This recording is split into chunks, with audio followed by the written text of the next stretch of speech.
Kali ini saya dapat sebuah laptop Acer mati total.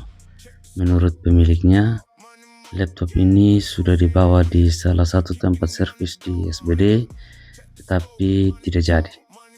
Nah, sekarang saya coba cek dulu ini apakah ada tanda-tanda kehidupan atau tidak.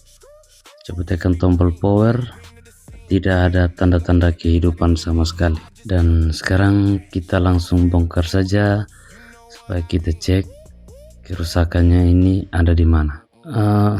Untuk laptop ini saya tidak punya skemanya, jadi untuk mengerjakan laptop ini saya pakai modal pengalaman, ilmu, feeling, dan restu dari Yang Maha Kuasa. Yang pertama saya lakukan adalah saya cek apakah ada korslet atau tidak. Dan ternyata setelah saya melakukan pengecekan, laptop ini memang terindikasi korslet ya. Jadi ada komponen yang istilahnya short atau korslet di motherboard ini yang harus kita cari tahu. Nah, untuk mencari tahunya saya batasi permasalahannya dengan mencabut gerbang pertama dari motherboard ini. Langkah ini bertujuan untuk memisahkan antara blok power dan blok turunannya, supaya kita lebih mudah mencari posisi dari komponen yang korslet tersebut. Karena kalau misalnya masih dihubungkan antara blok power dan blok turunannya, maka semua komponen ini seolah-olah ada korslet. Nah, kita pisah ini supaya kita bisa lihat di blok mana yang ada komponen yang korslet. Setelah saya cek, ternyata komponen yang korslet itu ada di blok turunannya. Nah, setelah itu saya mulai mencarinya dengan cara injek atau menggunakan teknik injek. Teknik injek ini juga sangat ampuh ya. Jadi ketika kita menggunakan teknik ini, secara otomatis komponen yang korslet itu akan panas. Nah, jadi kita raba-raba, kalau ada komponen yang panas, sudah pasti dia itu yang korslet. Tinggal dicabut dan diganti dengan komponen yang baru, laptop bisa normal kembali. Nah, setelah saya melakukan injek, saya menemukan MOSFET-nya ini panas sekali. Jadi bisa dipastikan MOSFET-nya ini rusak atau sudah tidak berfungsi lagi atau korslet.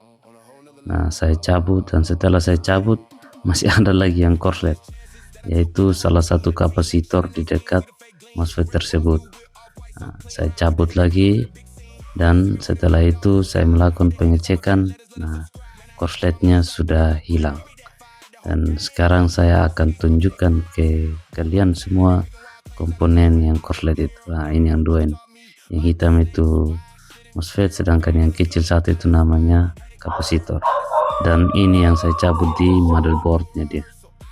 Setelah itu saya ganti komponen yang rusak. Hanya di video ini saya sudah terlanjur ganti karena saya lupa tekan tombol play di HP saat saya melakukan perekaman. Nah, ini dua ini yang saya ganti MOSFET dengan salah satu kapasitor ini. Nah, ini dia tadi yang rusak, dua komponen ini yang rusak. Nah, setelah saya sudah ganti, saya rakit kembali, dan kita bisa lihat laptopnya sekarang ini sudah bisa normal kembali. Ini saya coba nyalakan ya, supaya kalian bisa lihat apakah sudah normal atau tidak. Ya, kita tunggu sedikit karena memang dia baru hidup lagi ini setelah sekian lama mati. Jadi dia harus membaca semua komponen yang ada di motherboard. Dan ini dia sudah muncul logo Acer dan logo loading, yang artinya laptop ini sudah bisa menyala dengan normal kembali. Tinggal kita tunggu sampai dia bisa masuk Windows. Hanya ini ada dia punya password, jadi saya tidak bisa masuk ke Windowsnya ini karena saya tidak sempat tanya lagi di ituannya ini passwordnya ini apa. Tapi intinya bahwa laptopnya sudah bisa menyala normal kembali. Jadi kurang lebih begitu ya cara cek laptop yang mati total. Harus bertahap. dengan dasar ilmu yang jelas supaya bisa menemukan komponen yang benar-benar rusak.